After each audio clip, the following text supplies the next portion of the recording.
Welcome to the Career Studio podcast, where we boil down the noise and focus on the core concepts essential for building an energizing career you love, one that is simply an extension of who you are and how you want to live your life. Anyone can do it. It's just a matter of knowing what to focus on. All right, hello. So, bit of an intro here. Part of what I wanted to do on this podcast is introduce you to everyday people who are thriving, professionally, personally, to show you that feeling energized and aligned at work isn't just for celebrities or the titans of industry that are often featured on other podcasts. This is really available to every single one of us, including you. And so my guest today is Isabelle Vandenbroucke. Isabelle is a former client of mine who I actually met and became friends with in 2016 when we were both doing our MBAs together. And when Isabelle started working with me earlier this year, she was working in big pharma. And today she's an internal management consultant at CEPI, the Coalition for Epidemic Preparedness Innovations, which develops vaccines for epidemics and pandemics in low and middle income countries. On the side, she runs a professional organizing business, Equilibrium Organizing, where she helps people declutter and organize their spaces so they can focus on what's important to them. She's especially interested on how this work can help reduce our negative impact on the environment. Isabelle is Mexican Belgian, but she grew up in the US and Asia and today lives in London. In her free time, she loves swimming, freediving, scuba diving, and surfing. Our conversation covered a lot of topics, from overcoming feeling like a failure to be able to create something that feels fulfilling, letting go of what other people think, what's expected of you, and creating your own manual with your own rules. We discussed how to explore something that feels scary, the benefits of a portfolio career, breaking out of the 9-to-5 and designing your day to suit your priorities, how feeling your feelings creates self-trust and a sharper intuition, making mid-career shifts, and much more. It was really such a pleasure and privilege to work with Isabelle, and I'm really happy with how this conversation came together. We ended up discussing so many really critical insights that make a difference in this work and certainly have impacted her journey. So yeah, let's dive in. I like to start these conversations just by you reflecting on where you were in your career, in your life, how you were feeling before we started working together and before you put intentionality around redesigning how things looked and felt. So maybe you could take us back and paint a picture. Yeah. Okay. I'll take us back to when I started, right before I started working with you, and I kind of thought, oh, I might need a career coach. I had been working in a job that at one point I was really excited about. You know, it was something that I really looked forward to doing and I was super interested in, and I felt like I was going places, felt like the company had invested in me and I was going to go far, is kind of how I felt. And then it kind of was like suddenly I woke up and that wasn't true anymore. But I actually think what happened was it was like over a number of years, like maybe 1 or 2 years, that this kind of had started to happen where I didn't really love what I was doing day to day anymore. Like maybe I had changed roles and I thought that was a good move, but actually the daily work was not as interesting to me anymore.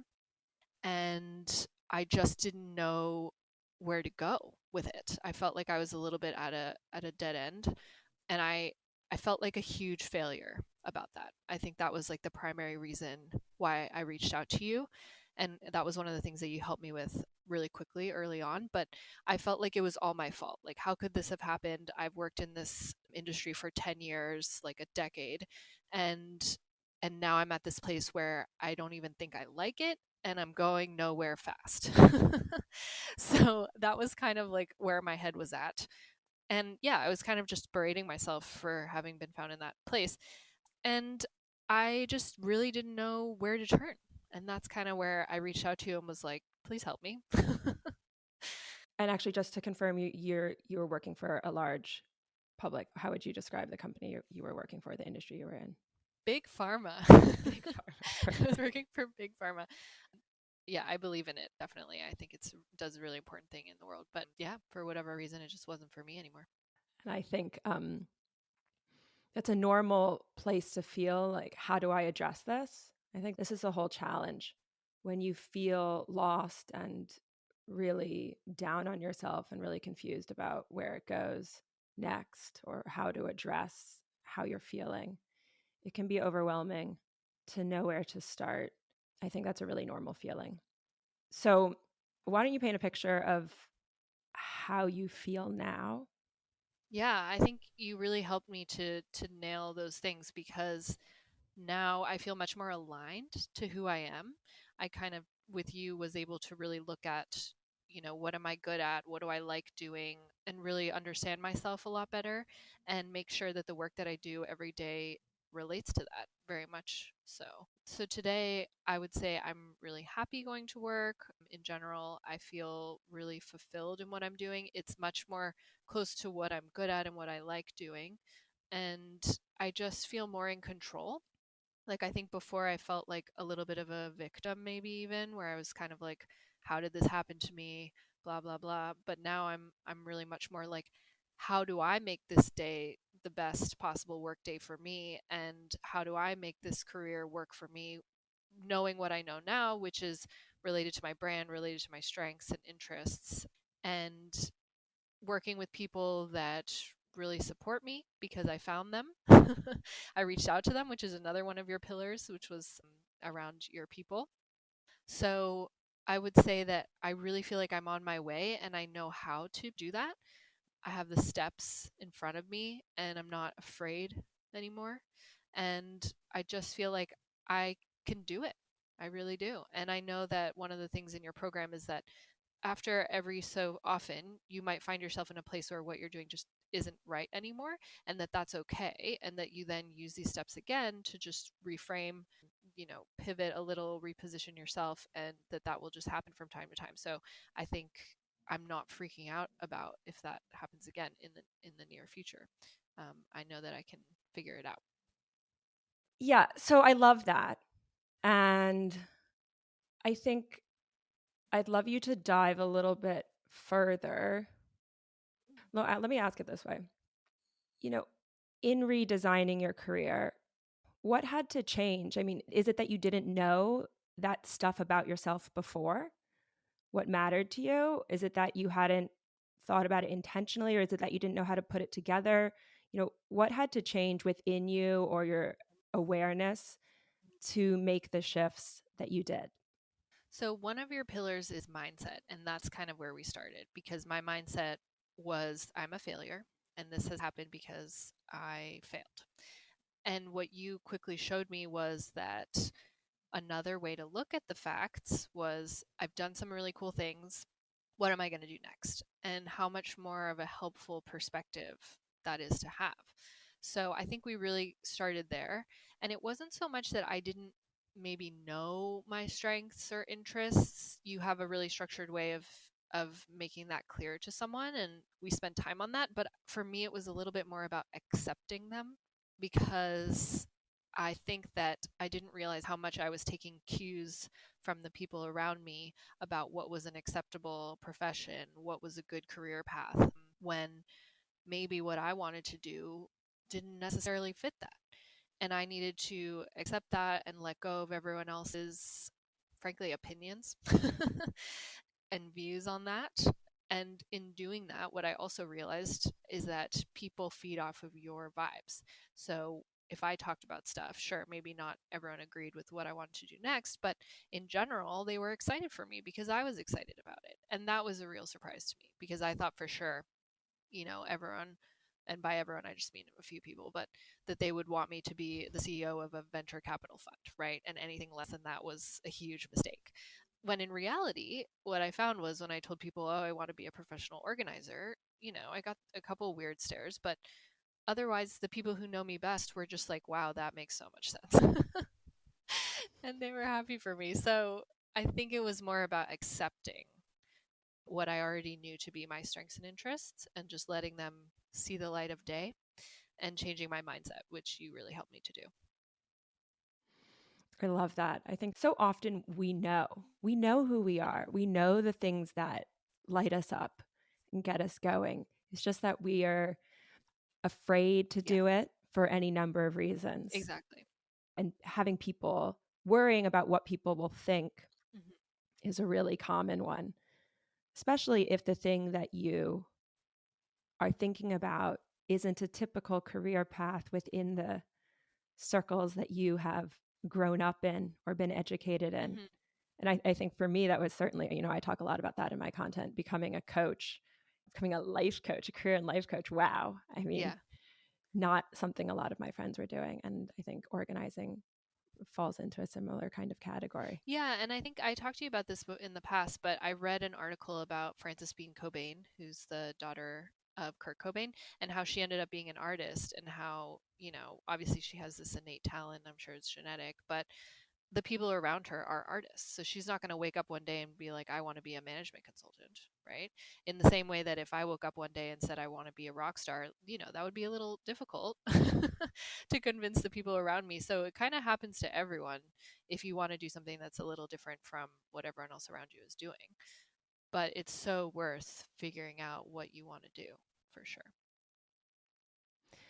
Yeah, I think the thing is that once you get over that, once you can kind of take those initial steps of saying, actually, I kind of want to do this thing that's different, Mm-hmm. to your point that you made, if you get on board with it, other people will mirror that energy. And then, plus, coupled with the energy you get from just doing the thing that energizes you, is addictive, right? It's so much easier Mm-hmm. than doing the thing that you thought you were supposed to do. Suddenly, life feels easier. Suddenly, you don't feel stressed in the same Mm-hmm. way.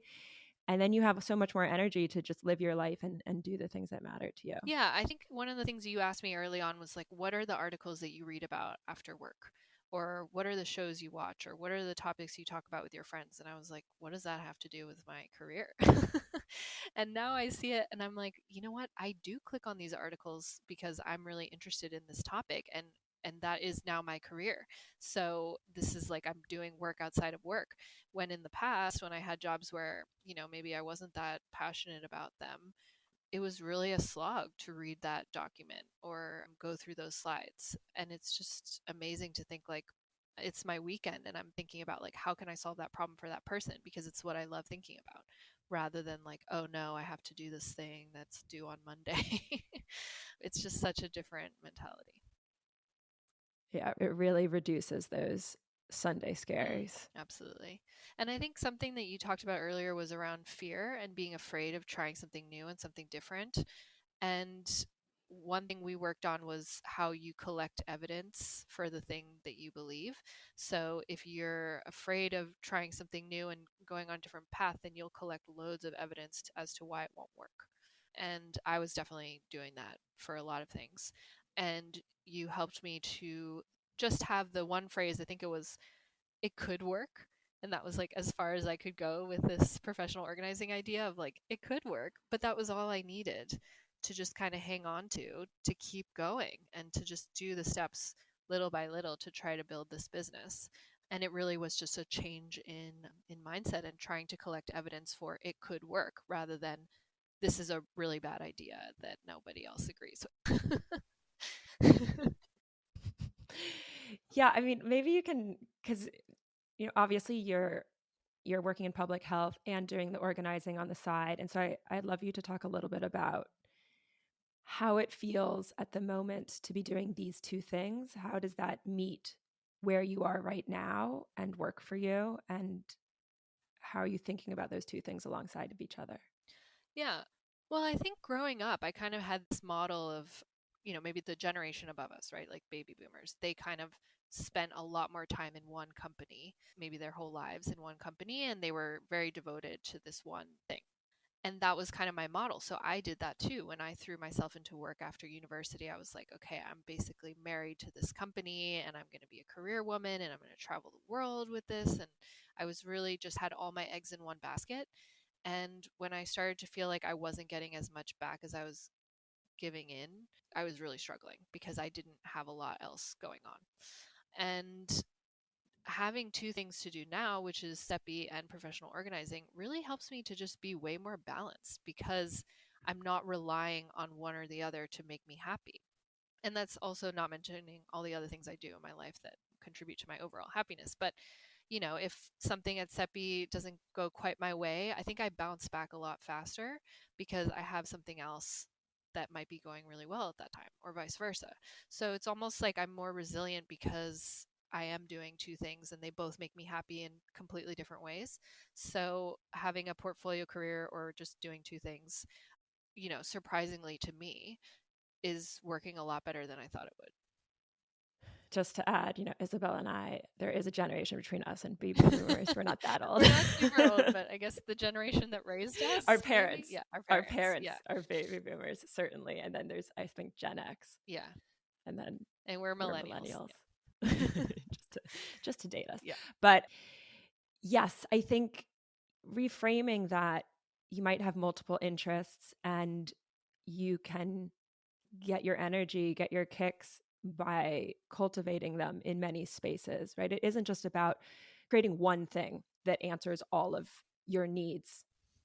We put a lot of weight on one thing, right? A partner or career, fulfilling us in every sense of the word. Mhm. But really, this work is about looking at your life holistically and asking yourself, what really motivates me, what interests me, what do I get energy from, and finding a way to structure your career and life so that you can do those things, right? What's great about the way that you've structured it now is that your role at CEPI, or the way that you've structured your life, allows you to do both things. Yeah, Right? exactly. And that's within my power to do so. And I think I didn't really quite understand that. And you and I have worked a lot on time management and how to get things done and how not to procrastinate, and you really just can do, well, I found that I could do a lot more than I thought I could because I'm more organized with my time and planning it out, and it's really just, I feel more in control for sure.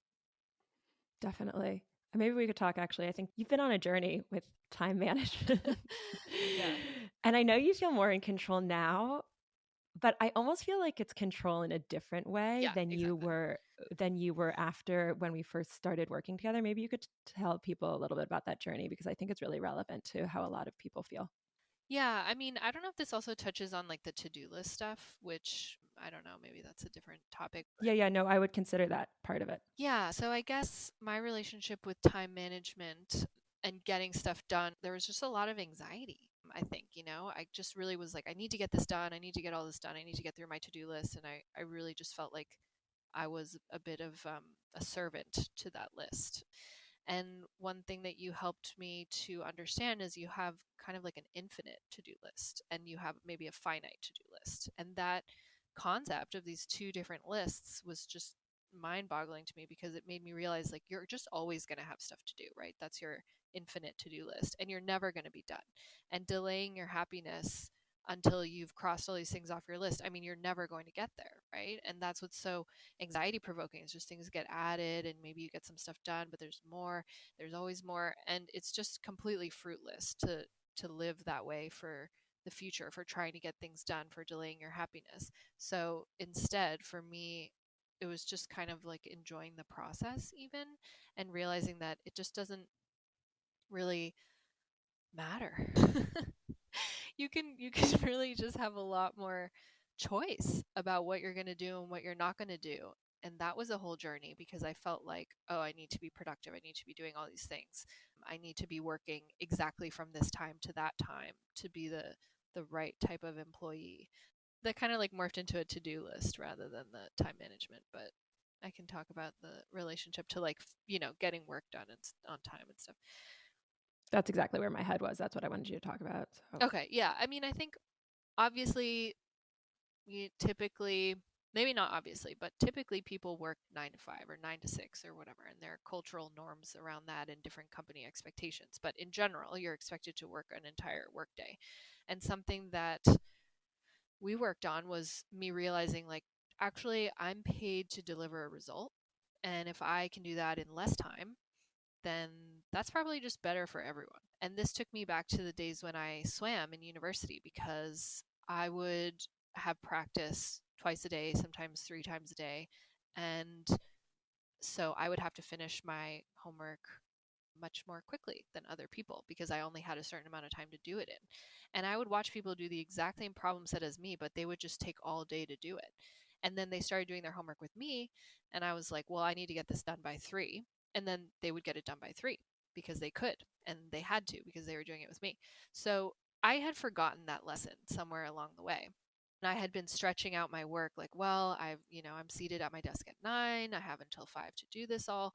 So you start procrastinating and maybe not being as efficient, not prioritizing, not being as ruthless with your time. And it was really helpful to work with you on time management and just realizing, like, actually, if I give myself half an hour to do this, then I'll probably get it done in that time. And maybe sometimes I'm wrong and it takes me longer. Sometimes it takes me even less, but just owning that again and really being organized and planning out what I'm going to do with a different mindset than just, well, I'm here all day. So it'll just take me as long as it's going to take me. Totally. I mean, I think such an important skill to learn because really, I mean, I have all my clients start with this work, but your productivity peaks around 4 hours a day, right? And what's really important to make you as productive as possible is making sure that you have time for away from your work, right? Deliberate downtime. Yeah. Right? This whole notion of 9 to 5 was born out of the Industrial Revolution when people worked in factories. It's a totally arbitrary number, especially now in a post-COVID world where we're not going into an office and commuting every day and around other people who are distracting.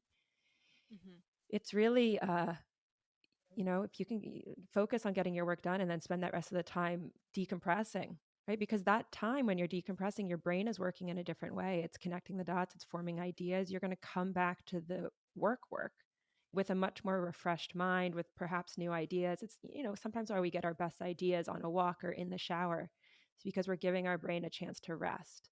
And so I think just learning to let go of that 9 to 5 and, to your point, focus on, I'm here to deliver a result. How quickly can I deliver that result?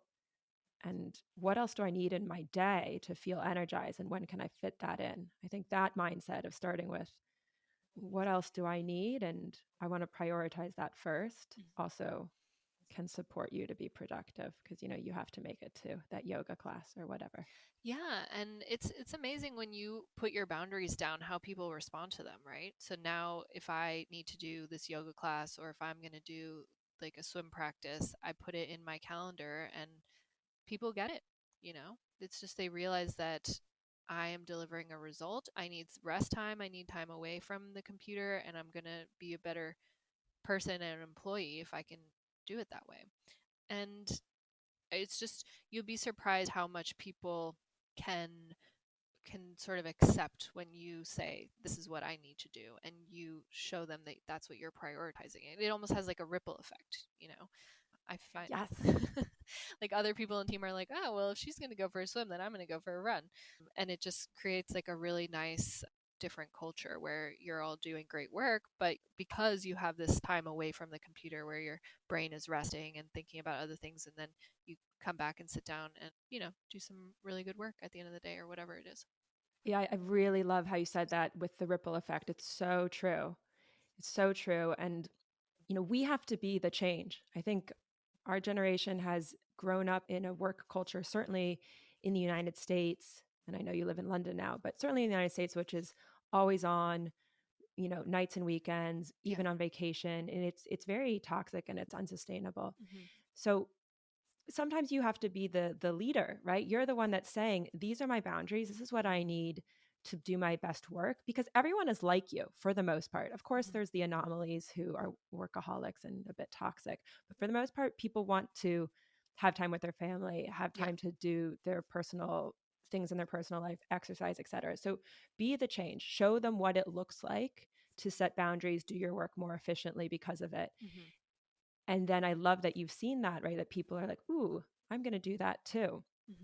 And this is also the important part of setting boundaries is if you set and communicate and hold your boundaries, but then people are constantly disrespecting them, right? Of course, sometimes you need to flex, right, for a team environment. But if people are constantly disrespecting your boundaries, you know that this isn't a sustainable long-term future place for you. You know that the culture is toxic. So without you doing the kind of sometimes uncomfortable work of communicating boundaries, certainly at the beginning, right? If you haven't ever been setting boundaries, that process can feel uncomfortable. Oh, yeah. If you don't do that, if you don't try, you're never going to know if this is a sustainable culture for you or not. Yeah, and I think that's also part of what you help your clients do, and certainly helped me, was to kind of think about what is the lifestyle you want, right? So you did that in a really structured way for me, where I could really go back to the drawing board and say, I want, you know, to be able to do these things in the day. I want to be able to do this. This is how much I want to travel. This is how much I want to, whatever. It was a list of things about my lifestyle. And then from there, we went, okay, so then what kind of job could we get that would fit those things? Whereas I had never done it that way. I had always done it the other way around, where like, oh, well, they're giving me this much time off, or these are the hours, so I'm going to fit everything in the other way. And it's just such a different mindset, and it makes me a better employee, 100%. Yeah, I mean, I think that that's everything, right? Because what this work is about, right, to create the type of career that we're talking about, right, something that's an extension of who you are, how you want to live your life, that feels energizing, you have to take the reins, right? You have to shift from being a passenger, Yeah. right, to someone who's fitting yourself into a mold that someone else designed. You have to shift from that to being a driver, someone who is actively saying, this is what I want. Mm-hmm. Can you fit that in? Let's talk about it. Let's negotiate, or if not, let me redesign my career and my life so that it works for me. Okay? And this is the shift, and I think it's often difficult shift for, if you think about how we grew up academically. If you're a good student, Mm. being a good student is about, okay, these are the parameters. Like, I know how to succeed. They've set out the parameters, and I'm going to work within these parameters to get the A, right? This is the content I need to study. Mm. This is how, right? These are the courses I need to take to succeed, right? It's almost like someone's giving you a set of instructions and then you're following the instructions. Yeah. And so I think when we are really good students, we enter the corporate world with that. What are the instructions, and let me follow them, Mm-hmm. right? So it's constantly fitting yourself into the mold. But actually, this is the shift, is that you need to throw out other people's instructions and create your own, right? And this is why I think often, I mean, this is a vast generalization, but I'm going to make it anyways. Go for it. I think this is why entrepreneurs, if you listen to a lot of like, wildly successful entrepreneurs, a lot of the narrative is like, I was a terrible student, Mm-hmm. right? Like the school system like didn't suit me. I dropped out or whatever, Yeah. because they've always been making their own rules, Yeah. right? So I think that this is often, if you have been a good student, quote unquote, right, getting your honors and good grades, then this can be a trap that you fall into in the corporate world. Absolutely. And I think that's why a lot of people, they're 22, they're in university, and they're about to graduate. So, what job are they going to get? It's going to be something that's recruiting on campus, something that everyone else thinks is a good idea, that pays well, that, XYZ like hits these boxes, because that's what they've always been doing. And that's certainly what I did, right? I was a good student. So, it was like, where's the instruction manual? I'm going to follow it really well. And on top of that, I was also a competitive athlete. So it was like, whatever the coach says, I'm going to do, and you can't question it. And so going into the career world, I really did that. And maybe that's what you see in your clients who kind of do that for a while, and then suddenly they wake up and they're like, wait a minute. Actually, I think I can do this differently. And it's just about learning how to throw out that manual and think of your own rules, like you're saying, and what do I actually want to do, and how can I make that happen for myself. And I think for me, it did take a while to realize that that was within my power, and that I didn't have to just do what A, everyone else was doing, and B, what I was being told to do. So good. We've really captured like so much of what I care about, and it's been really so fun to work with you. Some other things I wanted to ask you. Yeah. What do you think what do you think was the hardest part of this for you? Definitely, I would say letting go of what felt comfortable and safe to me, which was what I had always known to be was the successful thing to do, based on what, again, what we spoke about, people around me were doing and what society in my mind deemed was successful. So letting go of that framework was probably the hardest thing, because it was that manual that I had had for my whole life, and to suddenly realize, like, wait, this is kind of made up and I can make up a new one, was just like a big shift for me. And that was like the biggest leap, I would say. And then probably coming off of that would be the hardest part was believing in myself that I could do something else that was different. And that was where the "it could work" phrase came in. That was like all I could muster of like it could work. But it was exactly what I needed to just get started, and collecting evidence as I went along that I could do it, and just believing in myself a little bit more each time, because I never thought I could start my own business or do anything different than what I had always been doing, right? It was just not on my radar. I went to business school and met all these people who I met you there, and I met all these other people who had their own businesses, and I just thought like, wow, that I could never do that. That's not for me. But I was wrong because I could do that. So I think it was definitely one of the hardest parts was just believing in myself to just make a change. And then I will also say the other thing that was tough that I'm still working on and still trying to get better at was learning how to process my feelings. That was, I had never seen that before. And that was the first time anyone had been like, you should feel your feelings to completion. You shouldn't push them down or ignore them. That was a whole new thing for me. I really had never ever tried doing that before, and it was a big game changer. It still is because I'm still trying to do it. That's very hard. Well, maybe you could expand a little bit on what the difference that's made for you so far, even though it's a work in progress. So I think I had almost secondary feelings. And by that, I just mean like if I was upset, I would be upset that I was upset, and if I was sad, I would be sad that I was sad. And so just kind of like exacerbate and give me anxiety. And I think that there was probably a lot of unprocessed things just from my whole life building up of emotions that I never had worked through. So now that you told me 50% of your life is just uncomfortable emotions and that's just a reality, I was like, whoa, that means that when I'm feeling sad, it's okay. I can accept that sadness. And when I'm, feeling anything else that's uncomfortable, it's fine.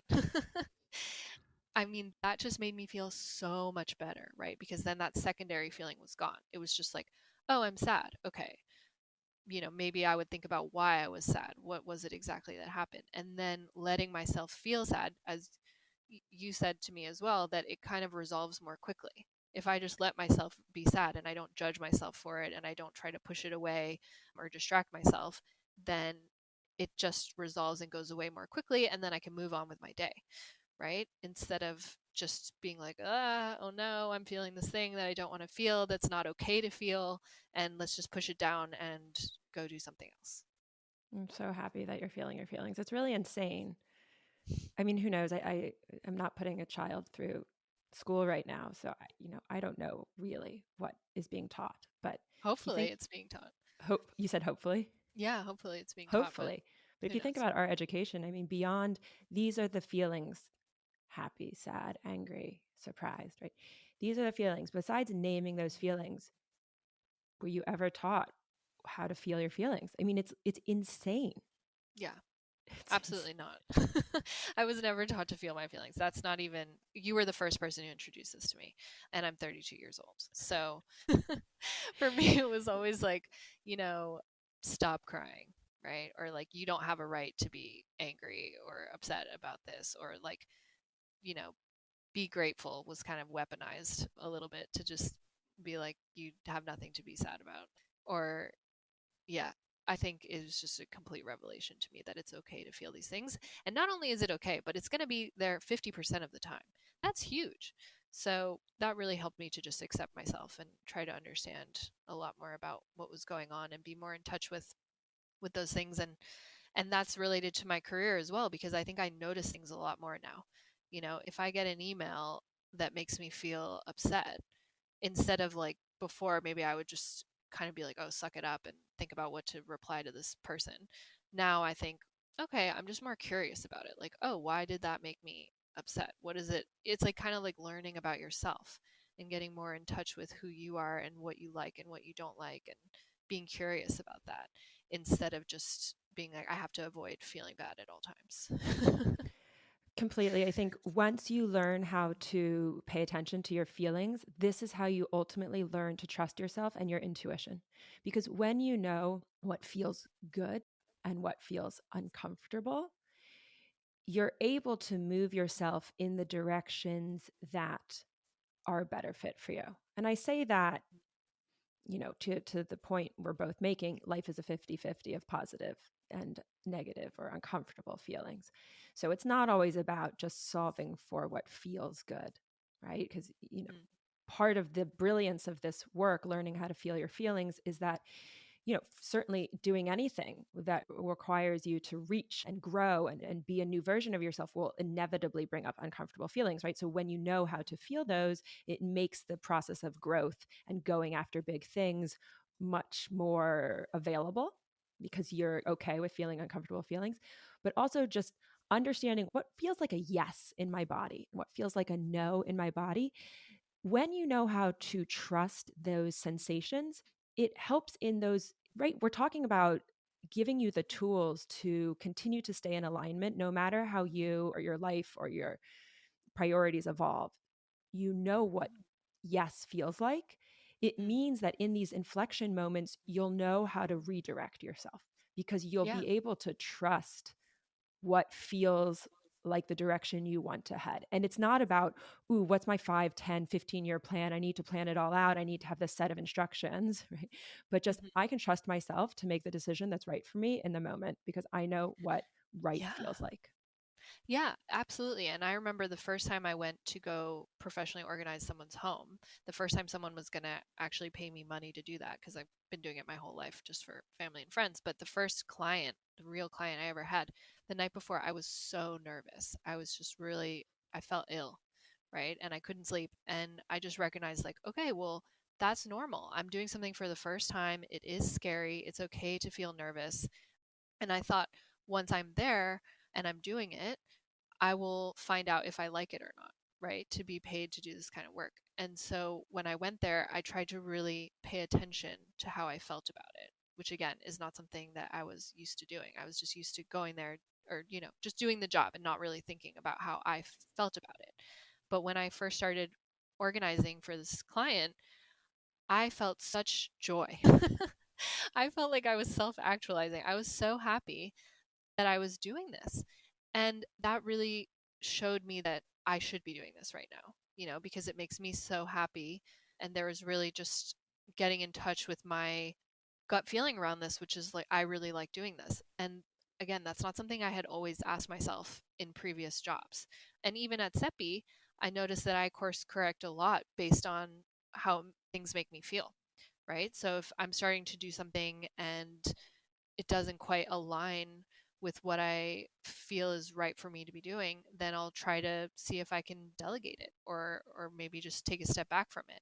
Whereas I'm more drawn to the things that I feel a lot of joy in doing and I know I'm going to do a really good job. And that's so much of that is possible within the confines of a job description, right? You can kind of flex towards the things that you're better at and that you enjoy more and do a little bit less of the things that you're not as good at and you don't like as much. And that's a new power that I found that I have, because now I know I'm more in touch with what's going on within me, and that's a new source of information, new data that's coming at me.